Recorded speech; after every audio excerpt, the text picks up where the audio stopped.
La vision a lié Simon de manière vivante au dessein de Dieu. Il y avait l'ancienne dispensation et Dieu avait placé en elle un capital spirituel. Mais surtout, la nouvelle dispensation était là, présentée par la venue de Christ.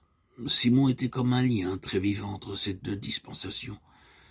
Nous parvenons à une période où de grands changements vont avoir lieu dans le système de la chrétienté. Le spirituel seul comptera. Il sera important que Dieu ait un peuple qui soit un lien en relation avec sa parfaite intention. Il a toujours réclamé cela.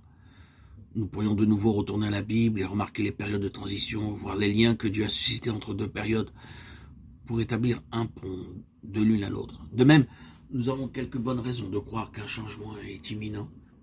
Il ne sera plus possible de continuer comme avant et d'organiser les choses selon la vie de vieilles méthodes. Le peuple de Dieu sera forcé par les événements que connaîtra le monde à marcher sur des bases spirituelles pour que son souci soit uniquement le Seigneur lui-même. Si nous avons quelques raisons de penser que cela a débuté alors que quelque chose qui dépend de Dieu devra se manifester, un ministère qui soit en lien avec son plein dessein, qui le lie de manière vitale à lui, dans ses plus grandes intentions et qui introduise une plus grande mesure de la plénitude du Seigneur. Simon a fait cela. Il est ainsi devenu en lui-même le signe d'un mouvement dispensationnel, d'un lien vivant avec la pleine intention de Dieu. Un autre effet que la vision a eu sur Simon, c'est qu'il a continué à marcher vers Dieu, avec Dieu. Cela lui a donné l'incitation spirituelle, qui a fait de lui un homme spirituel. Je suis sûr que vous conviendrez que nous avons besoin de beaucoup de stimulation spirituelle. C'est une question qui est toujours très présente. Pourquoi tout ce qui arrive? Quelle en est la signification? Y a-t-il quelque chose de bon dans tout cela? Nous pouvons très souvent perdre courage. N'êtes-vous pas tenté de perdre courage dans l'œuvre de Dieu en considérant l'état spirituel des choses?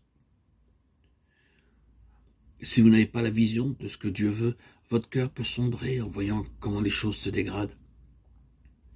C'est en vérité une bien faible vision spirituelle que nous avons si nous pouvons nous satisfaire des choses telles qu'elles se passent de nos jours. Il est vrai qu'en présence de cet état pitoyable, des résistances, de la dureté, des nombreuses difficultés et des problèmes qui surviennent dans le peuple de Dieu, nous avons besoin d'incitation. Cela démontre tout simplement que nous avons besoin de vision. Quand il n'y a pas de révélation, le peuple est sans frein. Il périt. Il est nu, exposé. Proverbe 29, 18. Sans vision, il se disloque. Il n'y a aucun doute à ce sujet. Mais voyez-vous, Simon a eu la vision. Et en ces jours où les choses étaient décevantes et insatisfaisantes, quand ce qui était vraiment du Seigneur semblait en effet insignifiant, ce jour-là, par la vision, Simon est devenu un homme éveillé, stimulé, motivé. Il a continué à marcher avec Dieu. Nous avons aussi bien besoin de quelque chose pour continuer à marcher avec Dieu. Il est si facile de se laisser aller à la dérive et c'est si difficile de maintenir la vie de prière dans sa force. Vous devez combattre pour votre vie de prière, car vous l'apprendrez si vous ne le faites pas. Il en est ainsi pour tout ce qui implique cette marche avec Dieu. Tout est opposé à cette vision. Les oppositions, la pression, le sentiment d'être sec, d'être un bois mort, ayant perdu toute vigueur, et possibilité de croissance, de floraison. Quelle tristesse! Sachez-le bien, à moins d'avoir la vision, nous ne marcherons pas avec Dieu. Marcher avec Dieu pour ses propres intérêts, dans un amour pur pour lui, suppose le niveau le plus élevé que nous puissions viser. Nous avons certainement besoin de quelque chose qui favorise l'amour et qui le maintienne.